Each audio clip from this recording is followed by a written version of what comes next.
আসসালামু আলাইকুম। আমন্ত্রণ চ্যানেল সংবাদে, সঙ্গে আছি হৃদয় হোসেন। বিস্তারিত সংবাদের শুরুতেই জানিয়ে দিচ্ছি সুপারফেস ফর্টিফাইড সয়াবিন তেল সংবাদ শিরোনামগুলো। এইচএসসি ও সমমানের পরীক্ষার বাকি বিষয়গুলোর পরীক্ষা অর্ধেক, প্রশ্নোত্তরে পরীক্ষা পেছাবে আরো 2 সপ্তাহ।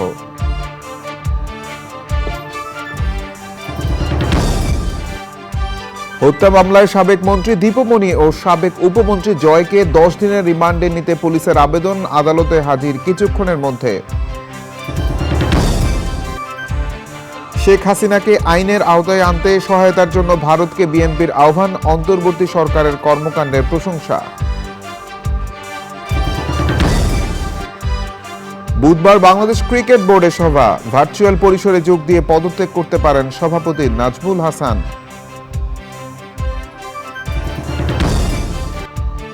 এবং গণ অভ্যুত্থানকে তরুণদের অভাবনীয় সাফল্য বলছেন প্রবাসী লেখকরা, দৃষ্টান্তমূলক পতন থেকে শিক্ষা নিয়ে দেশ চালানোর আহ্বান।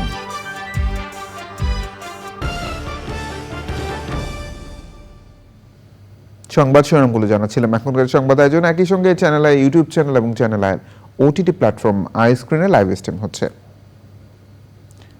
মোহাম্মদপুর থানার হত্যা মামলায় ক্ষমতাচ্যুত সরকারের সাবেক মন্ত্রী ডাক্তার দীপুমণি এবং সাবেক যুব ও ক্রীড়া উপমন্ত্রী আরিফ খান জয়ের 10 দিনের রিমান্ড চেয়ে আবেদন করেছে পুলিশ। সিএমএম আদালতে আছেন এনামুল কবির রূপম, সরাসরি যাচ্ছে তার কাছে। রূপম, ডাক্তার দীপুমণি ও আরিফ খান জয়ের রিমান্ড শুনানি কখন শুরু হতে পারে?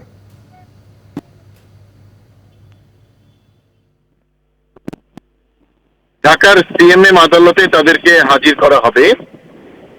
গতকাল রাতে সাবেক মন্ত্রী, সমাজ কল্যাণ মন্ত্রী দীপুমণি এবং আরিফ খান জয় উপমন্ত্রী, তাদের দুজনকে গ্রেপ্তার করা হয়। ক্ষমতাচ্যুত সরকারের সমাজ কল্যাণ মন্ত্রী দীপুমণিকে বারিধারা ডিওএইচএস এর বাসা থেকে এবং আরিফ খান জয়কে ধানমন্ডির একটি বাসা থেকে আটক করার পর থেকেই তাদেরকে মিন্টু রোড ডিবি কার্যালয়ে রাখা হয়েছে। তাদেরকে মোহাম্মদপুর থানার একটি হত্যা মামলায় গ্রেপ্তার দেখানো হয়েছে ইতিমধ্যেই। কিছুক্ষণের মধ্যে মিন্টু রোড ডিবি কার্যালয় থেকে তাদেরকে ঢাকার সিএমএম আদালতের উদ্দেশ্যে নিয়ে আসা হবে এবং তদন্তকারী কর্মকর্তা জানিয়েছেন যে আরো জিজ্ঞাসাবাদের জন্য তাদেরকে 10 দিনের রিমান্ডে চেয়ে আবেদন করা হবে। তারা আসলে দীপুমণি এবং আরিফ খান জয়ের কাছে জানতে চাইবেন যে কোন পরিস্থিতিতে কিভাবে ওই হত্যাকাণ্ড ঘটেছিল। আদালতকে জানানো হবে যে এই দুজন ওই হত্যাকাণ্ডে ইন্ধন দাতা ছিলেন বলে বিভিন্ন মাধ্যমে তারা জানতে পেরেছেন। এই ধরনের খোঁজ খবর তারা পাচ্ছেন। এই কারণেই তাদেরকে আরো নিবিড় জিজ্ঞাসাবাদ করার দরকার। এই কারণে তাদেরকে রিমান্ডে চাওয়া হবে। হৃদয়। রূপম, ধন্যবাদ। প্রিয় দর্শক, এনামুল কবির রূপম আমাদের সঙ্গে যুক্ত হয়েছিলেন। এইচএসসি ও সমমানের পরীক্ষার বাকি বিষয়গুলোর পরীক্ষা অর্ধেক প্রশ্নোত্তরে অনুষ্ঠিত হবে, আর পরীক্ষা 11 সেপ্টেম্বর থেকে আরো 2 সপ্তাহ পিছিয়ে যাবে। আজ শিক্ষা মন্ত্রণালয়ের অন্তর্বর্তী সরকারের শিক্ষা উপদেষ্টা ওয়াহিদুদ্দিন মাহমুদের সভাপতিত্বে অনুষ্ঠিত সভায় এই সিদ্ধান্ত হয়। শিক্ষা মন্ত্রণালয়ে আছেন রফিকুল বাশার, সরাসরি যাচ্ছে তার কাছে। বাশার, এইচএসসি পরীক্ষার সিদ্ধান্তের বিষয়ে বিস্তারিত জানতে চাই আপনার কাছ থেকে।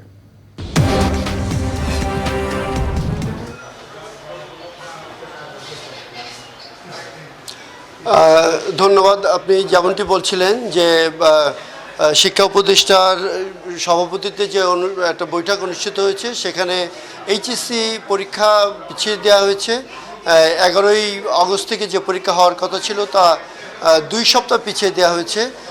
শুধু পরীক্ষার সময়সূচি পেছানো হয়নি, এছাড়া আরও কিছু সিদ্ধান্ত নেওয়া হয়েছে। যেমন পরীক্ষার নিয়মে কিছু পরিবর্তন আনা হয়েছে। আমরা দেখতে পাচ্ছি যে পরীক্ষাটা 100 নম্বরেরই পরীক্ষা হবে, কিন্তু সেখানে উত্তর দিতে হবে অর্ধেক, অর্থাৎ 8টি প্রশ্ন দিতে হতো, সেখানে এখন 4টি প্রশ্নের উত্তর দিলেই হবে। তবে পরীক্ষার পূর্ণমান একই থাকবে। আমি যদি আপনাদের পুরো বিষয়টিকে বলি যে এইচএসসি ও সমমানের পরীক্ষার বাকি বিষয়গুলোর পরীক্ষা অর্ধেক প্রশ্ন উত্তরে অনুষ্ঠিত হবে, আর পরীক্ষা 11 সেপ্টেম্বরের থেকে আরও 2 সপ্তাহ পিছিয়ে যাবে।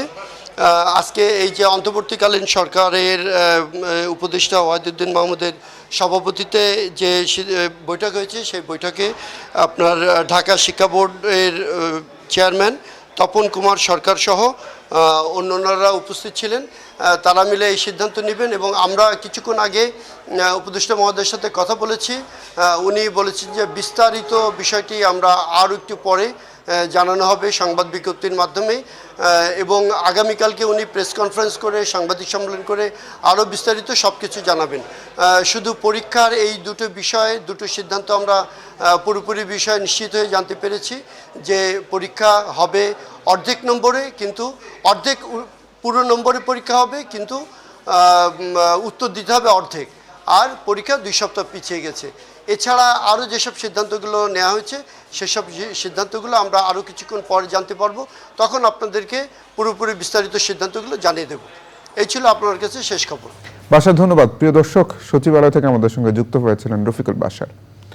সাবেক প্রধানমন্ত্রী শেখ হাসিনাকে আইনের আওতায় আনতে সহায়তার জন্য ভারতের প্রতি আহ্বান জানিয়েছে বিএনপি। দলের নেতারা বলেছেন, আওয়ামী সরকারের তৈরি করা জঞ্জাল দূর করতে কিছুটা সময় লাগবে, তবে দ্রুত সময়ের মধ্যে নির্বাচন চান তারা।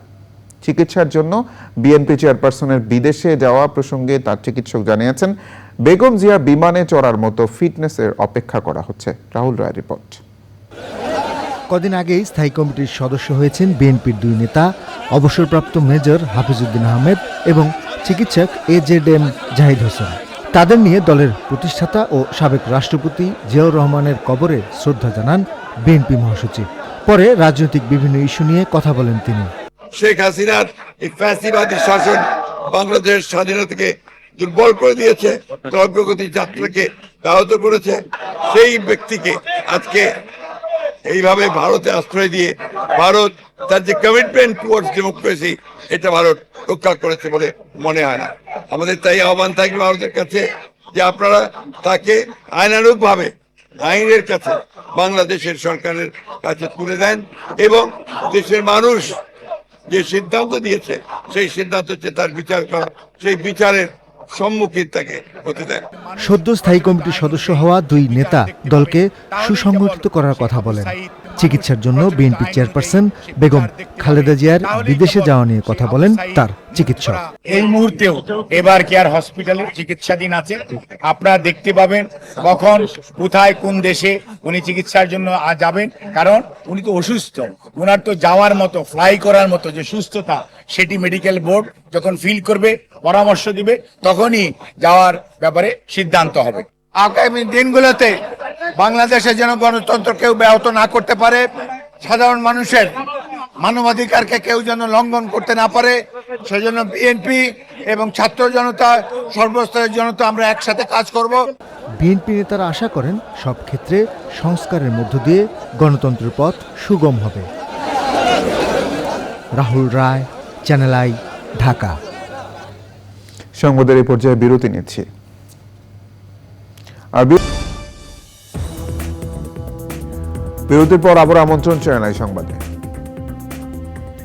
চীনের কাছে কিছু ঋণের সুদ হার কমানো এবং শোধ দেওয়ার সময়সীমা বাড়ানোর অনুরোধ জানাবে সরকার। ঢাকায় চীনের রাষ্ট্রদূত ইয়াও ওয়েন এবং কানাডার হাই কমিশনার ডক্টর লিলি নিকোলাসের সঙ্গে সৌজন্য সাক্ষাৎ শেষে এই তথ্য জানিয়েছেন অর্থ ও বাণিজ্য উপদেষ্টা ডক্টর সালেহউদ্দিন আহমেদ। দেশি বিদেশি বিশাল ঋণের বোঝা নিয়ে শুরু করা অন্তর্বর্তীকালীন সরকারের জন্য বড় চাপ বলে মন্তব্য করেন তিনি। বৈঠকে চীন এবং কানাডা 2 দেশই নতুন সরকারকে পূর্ণ সমর্থন দেবে বলে জানিয়েছেন অর্থ উপদেষ্টা। তিনি বলেন, গত সরকারের নেওয়া ঋণের বেশ বড় একটা অংশ খুব ভালো দর কষাকষি করে নেওয়া হয়নি, এটি কাম্য ছিল না। ব্রিফিংয়ে অর্থনৈতিক সম্পর্ক বিভাগের সচিব শাহরিয়ার সিদ্দিকী জানান, চীন এই পর্যন্ত $4 বিলিয়ন সমপরিমাণ ঋণ ছাড় করেছে। আরও $7 বিলিয়ন দেওয়ার প্রতিশ্রুতি রয়েছে দেশটির।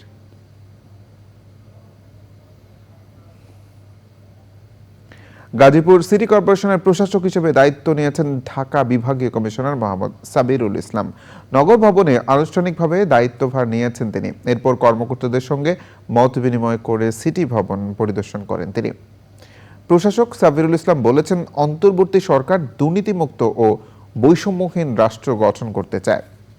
সেই আদর্শের জায়গা থেকেই আইন ও নীতি বহির্ভূত যে কোনো কাজ থেকে গাজীপুর সিটি কর্পোরেশন ও জেলা প্রশাসন সহ সরকারের প্রশাসন যন্ত্রকে দূর করতে কাজ শুরু করেছেন বলে জানিয়েছেন তিনি।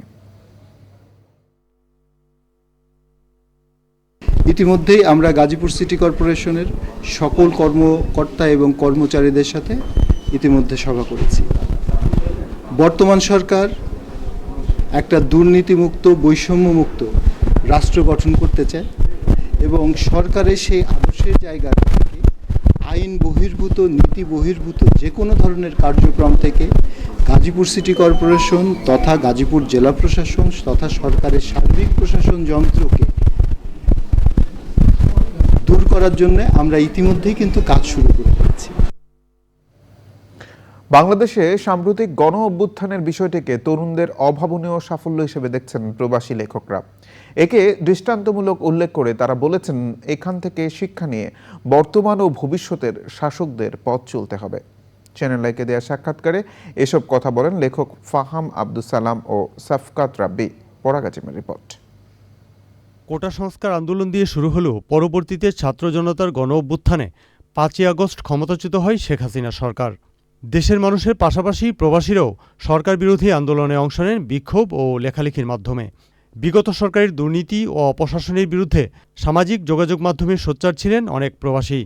এ নিয়ে চ্যানেল আইয়ের সাথে কথা বলেন অস্ট্রেলিয়ার প্রবাসী লেখক ও বিজ্ঞানী ডক্টর ফাহাম আব্দুস সালাম এবং যুক্তরাষ্ট্র প্রবাসী শিক্ষক ও কলাম লেখক সাফকাত রাব্বি। And I'm very glad that I took part in it. এবং আমার কাছে মনে হচ্ছে যে বাংলাদেশের ছাত্ররা যা করে দেখিয়েছে এটার কোনো তুলনা নাই। It is a truly epic journey. আমরা আমাদের সাধ্য মতন চেষ্টা করেছি কিছু করার জন্য এবং আমি ব্যক্তিগতভাবে খুব গর্ববোধ করি এবং I feel deep gratitude towards our students যে তাদের জন্য এটা আজকে আমি এখানে দাঁড়িয়ে আছি। এই অভ্যুত্থানটা শেষ হলো এভাবে, বাট এই যে রেজিম ছিল বাংলাদেশে সেটার পিছনে লেখালেখি করার যে অঙ্গনটা সেটাতে আমি অলমোস্ট 20 বছর ধরে কাজ করতেছি। আস্তে আস্তে কাজ করতে করতে এই পর্যায়ে আমাদের ছোট ছোট ছেলেমেয়েরা দেশটাকে স্বাধীনতা 2.0 এনে দিচ্ছে। আমরা অসম্ভব খুশি। আগামী সরকার কেমন হওয়া উচিত সে বিষয়েও নিজেদের মতামত তুলে ধরেন তারা। দুইটা জিনিস নিশ্চিত করতে হবে। একটা হলো আইনের শাসন, সেটা হচ্ছে যে খুন করলে ফাঁসি হবে, চুরি করলে জেলে যাবে। আর নেতৃত্বের পরিবর্তন যখন দরকার হবে মানুষ যেন করতে পারে। আমি আসলেই আশাবাদী যে এর থেকে মানুষ শিক্ষা নেবে এবং এই আওয়ামী মেন্টালিটি যে সব কিছু আমার মতন না হলে তুমি থাকতে পারবে না, এখান থেকে মানুষকে বের হতে হবে। দুই লেখক জানালেন ভিন্নমতের লেখালেখির কারণে তারা ভয়ে প্রায় এক যুগ দেশে আসেননি। বর্তমান ও ভবিষ্যতের সরকার ভিন্নমতকে দমন করবে না বলে আশা করছেন তারা। পরাগ আজিম, চ্যানেল আই, ঢাকা। গত 15 বছরে যারা গুম, খুন, অপহরণের শিকার হয়েছেন, ছাত্র জনতার বিপ্লবে হাজারো মানুষ যারা শহীদ ও আহত হয়েছেন, তাদের ও তাদের পরিবারের দুঃখ দুর্দশা নিয়ে বিশেষ অনুষ্ঠান প্রচারের আহ্বান জানিয়েছেন বিএনপির ভারপ্রাপ্ত চেয়ারম্যান তারেক রহমান। তিনি বলেছেন, ক্ষমতার পরিবর্তন মানে শুধু রাষ্ট্র ক্ষমতার হাত বদল নয়, বরং রাষ্ট্র ও রাজনীতির গুণগত পরিবর্তন।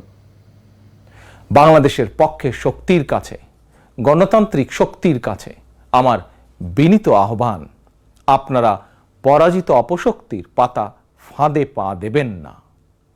ছাত্র জনতার গণ অভ্যুত্থানকে চূড়ান্ত সফলতায় নিতে হলে কেউ দখলদারিত্বে লিপ্ত হবেন না, দখলদারিত্বে সহায়তা করবেন না, কেউ দয়া করে দুর্বলের উপর আঘাত হানবেন না, কেউ দয়া করে নিজেদের হাতে আইন তুলে নিবেন না।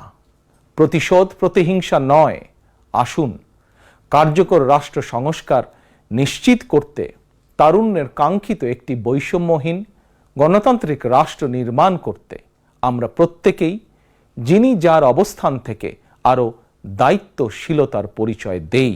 প্রতি বছর 5ই আগস্টকে রাষ্ট্রীয় উদ্যোগে জাতীয় জীবনে একটি বিশেষ দিবস হিসাবে পালন করার বিষয়টিও বিবেচনা করা দরকার বলে সমাজের বিভিন্ন শ্রেণী পেশার মানুষ বিশ্বাস করেন।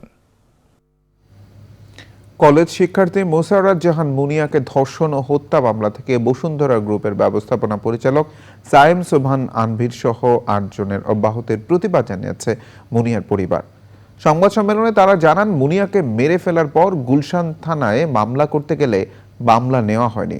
পরবর্তীতে মামলা হলেও 2021 সালের 20 মার্চ ঢাকার নারী ও শিশু নির্যাতন দমন ট্রাইব্যুনাল ৮-এর বিচারক শওকত আলীর আদালত বাদীপক্ষের নারাজি আবেদন নাকচ করে।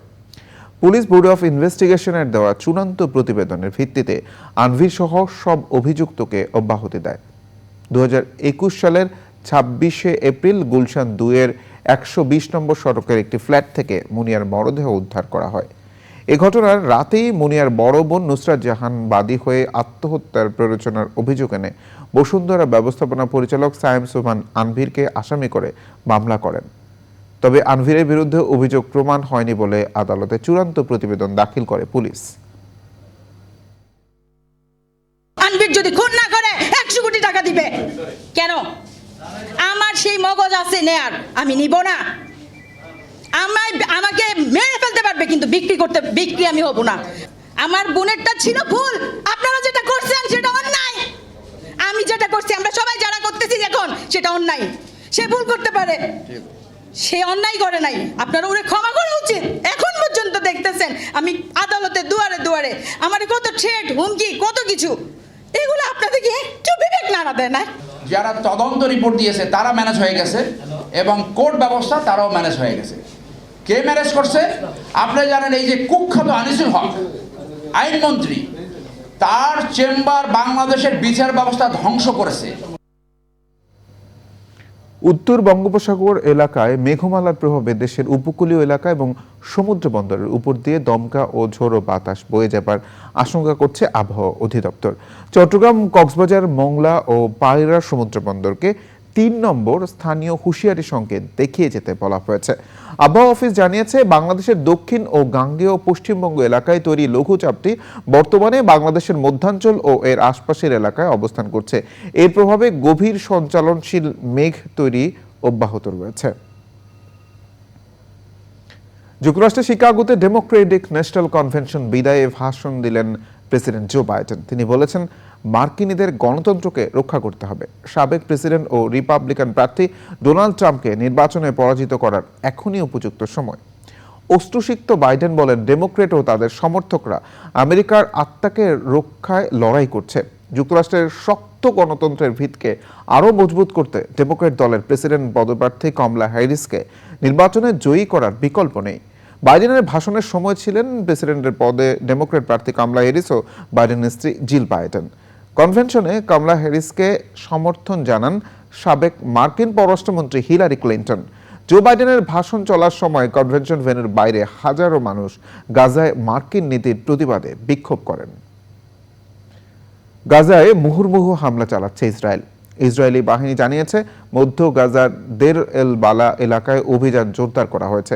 সোমবার ইসরায়েলি হামলায় গাজায় অন্তত 35 জন প্রাণ হারিয়েছে। ঘর বাড়ি ধ্বংস হয়ে যাওয়ার বাধ্য হয়ে অনেকেই ধ্বংসস্তূপের মধ্যে বাস করতে হচ্ছে। হামাস অভিযোগ করেছে, ইসরায়েলকে গণহত্যার সুযোগ দিতে যুক্তরাষ্ট্র যুদ্ধবিরতির আলোচনার নামে সময় ক্ষেপণ করছে। ইসরায়েলের সাবেক প্রধানমন্ত্রী ইহুদ বরাক বলেছেন, বর্তমান প্রধানমন্ত্রী নেতানিয়াহু ইসরায়েলকে একটি আঞ্চলিক যুদ্ধের দিকে নিয়ে যাচ্ছেন।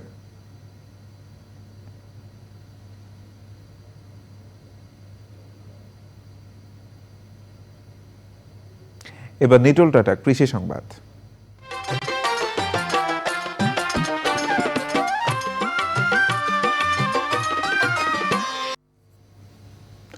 রূপা আমন ধান চাষে ব্যস্ত সময় পার করছেন সিরাজগঞ্জ ও খাগড়াছড়ির কৃষক। উৎপাদন বাড়াতে সার ও বীজ সহ নানা ধরনের উপকরণ এবং পরামর্শ দিয়ে সহযোগিতা করছে স্থানীয় কৃষি বিভাগ। ফেরদৌস রবিন ও আজহার হীরার পাঠানো তথ্য ভিডিওচিত্রে সুলতানা ইমোর রিপোর্ট। রোপা আমনের এখন ভরা মৌসুম। বীজতলা লাগানো নিয়ে মাঠে ব্যস্ত সময় পার করছেন কৃষক। সিরাজগঞ্জের রায়গঞ্জ, তাড়াশ, উল্লাপাড়ায় এবার ব্যাপক রোপা আমনের চাষ বেড়েছে। চাষিরা এবার জমিতে বৃধান 75 ও বৃধান 87 লাগিয়েছেন। প্রতিটা জমিতে 4টা ফসল আমরা পাচ্ছি, 3টা ধান, আউশ বোরো এবং রোপা আমন, পাশাপাশি আমরা সরিষাটা অতিরিক্ত হিসেবে পাচ্ছি। এখন যে ডালপালা পুতবো ধানের বাজার ভালো পাইতেছি এবং এই ধানের চাষ করে এবং লাভবান হওয়ার মতো আশঙ্কা আছে। রোপা আমনের আবাদ সম্প্রসারিত করতে কৃষি প্রণোদনা সহ নানাভাবে সহায়তা করছে স্থানীয় কৃষি বিভাগ। জেলায় এবার ৭৫,৪৫০ হেক্টর জমিতে রোপা আমনের লক্ষ্যমাত্রা ধরা হয়েছে। আমাদের খাদ্য নিরাপত্তা নিশ্চিত করার জন্য এর পাশাপাশি আমাদের তেল ফসলের আবাদ যাতে বৃদ্ধি পায় সেটাকে লক্ষ্য রেখে আমরা কিন্তু আউশ আবাদের এবং আমন আবাদের পরিকল্পনা করেছি। খাগড়াছড়িতে শেষ সময়ে ধান লাগাতে পেরে খুশি পাহাড়ের কৃষক। বৃষ্টির কারণে আমাদের ভাদ্র মাস চলে আসছে, বৃষ্টির কারণে লাগাইতে পারি নাই, এখন একটু লেট করে লাগাইতে হচ্ছে। এবার একটু দেরি হয়ে গেছে, তারপর আশা করি যে ওয়েদার আছে সেই ওয়েদার অনুযায়ী মোটামুটি ভালো ফলন পাবো বলে আশা করি। আমন ধান রোপণের লক্ষ্যমাত্রার সিংহভাগই অর্জিত হয়েছে বলে জানিয়েছে কৃষি বিভাগ। ইতিমধ্যে আমাদের 24,000 হেক্টর জমিতে আমাদের আমন রোপণ সমাপ্ত হয়েছে, আর 5,000 হেক্টর জমিতে কৃষক পূর্ণ উদ্যমে লাগাচ্ছে এবং আশা করি আমরা আগামী 2-1 দিনের মধ্যে আমরা আমাদের লক্ষ্যমাত্রা আমরা পূরণ করতে সক্ষম হব। এবছর পাহাড়ি ঢল ও বন্যায় জমিতে পলি জমায় ভালো ফলনের আশা করছেন কৃষক। Sultana Himu, channel I. এবার প্রকৃতি সংবাদ।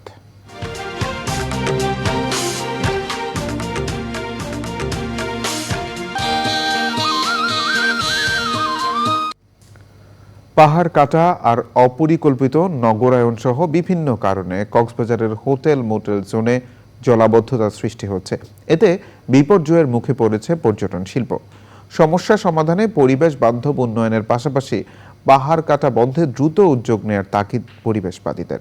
কক্সবাজার থেকে নুরুল আলমের ভিডিও চিত্রে সররাজ মানিকের রিপোর্ট। প্রতি বছর দেশি বিদেশি হাজারো পর্যটকের আগমনে প্রাণবন্ত থাকে বিশ্বের দীর্ঘতম সমুদ্র সৈকত কক্সবাজার।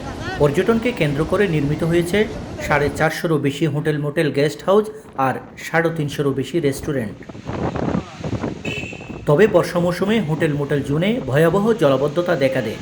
এতে দুর্ভোগে পড়েন পর্যটক সহ ব্যবসায়ীরা।